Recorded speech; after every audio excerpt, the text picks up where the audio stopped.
এটাই হচ্ছে আমাদের বেতিল খামারগ্রাম কবরস্থান সংলগ্ন ঈদগাহ মাঠ। ৫-৭ এলাকার লোকজন এখানে এসে ২টি ঈদের নামাজ আদায় করে।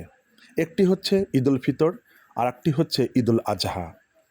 এইখানে এত বিশাল মাঠটা দেখেন, আমি একটু ঘুরে ঘুরে দেখাচ্ছি। একদম সেট আপ, শুধু উপর দিয়ে তাম্বুটা অর্থাৎ সামিনাটা টানাবে।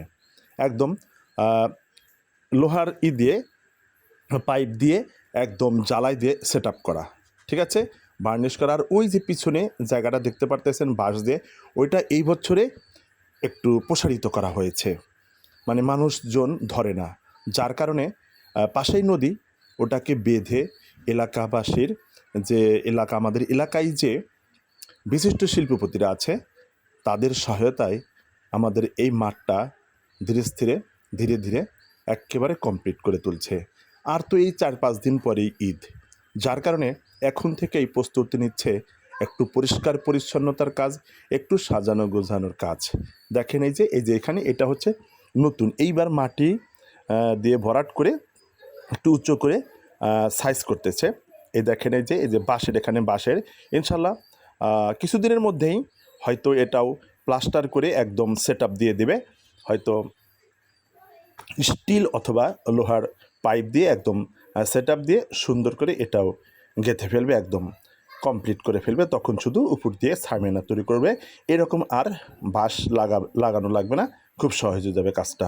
আমাদের এলাকায় অনেক বড় বড় শিল্পপতি আছে তো, যাদের হাতের দানটা বিশাল, ঠিক আছে, এক পাশে একটা দিয়ে একজন দিয়ে দেয়, অনেক অনেক অনেক দান খয়রাত করে। দেখেন যে বৃষ্টিতে কখনো যদি নষ্ট হয়, যার কারণে সুন্দর ড্রেনেজ সিস্টেম রেখেছে, যে এই দিক দিয়ে পানি একদম বিশাল পাইপ দিয়ে গড়ে চলে যাবে। পাশেই দেখেন এই যে কবরস্থান, বিশাল কবরস্থান, এখানে বেতিল খামারগ্রাম কবরস্থান, ঠিক আছে। এই দেখেন, একটু ঘুরে ঘুরে ঘুরে ঘুরে আপনাদের দেখানোর চেষ্টা করছি। ভিডিওটি যদি ভালো লাগে তাহলে অবশ্যই কিন্তু সারা বাংলাদেশে দেখার সুযোগ করে দিবেন শেয়ারের মাধ্যমে।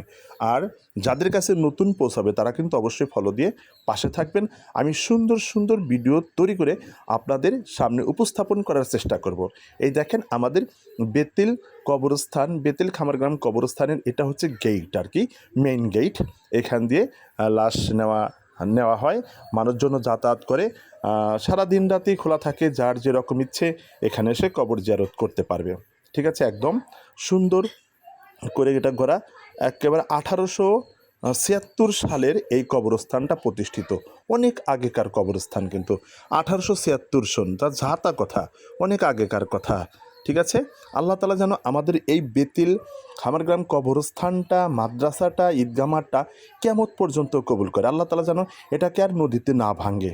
সবাই একটু দোয়া করবেন আমাদের এই মাদ্রাসার জন্য, কবরস্থানের জন্য, আর ঈদগাহ মাঠের জন্য। আল্লাহ তাআলা যেন কিয়ামত পর্যন্ত এটা টিকে রাখে, ঠিক আছে। আমরা চলে যাব, আমাদের ছেলেপেলেরা থাকবে, তারই আবার ছেলেপেলেরা থাকবে, এরকমভাবে একেবারে কিয়ামত পর্যন্ত যেন আমাদের বেতিলে খামারগ্রাম, গোপালপুর, ইনায়তপুর যেসব গ্রামগুলো আছে, এগুলো যেন আল্লাহ তাআলা নদীর হাত থেকে বাঁচিয়ে রাখে, যেন ভাঙ্গি না হয়। নদীতে ভাঙলে অনেক কষ্ট পায়, একজন এক জায়গায় চলে যায়, চেনামুখগুলো একদম অপরিচিত হয়ে যায়, ঠিক আছে। সবাইকে ধন্যবাদ, ভালো থাকবেন, আর আমার জন্য দোয়া করবেন। আবার সেই একই কথা বলি, যদি ভিডিওটি ভালো লেগে থাকে তাহলে কিন্তু অবশ্যই লাইক কমেন্ট করতে ভুলবেন না, ঠিক আছে। এই হচ্ছে বেতিল খামারগ্রাম কবরস্থানের এইখান দিয়ে ঢুকতে হয়, এটাও আপনাদের চোখের সামনে তুলে ধরলাম, ঠিক আছে। সবাইকে ধন্যবাদ, আল্লাহ হাফেজ, আসসালামু আলাইকুম।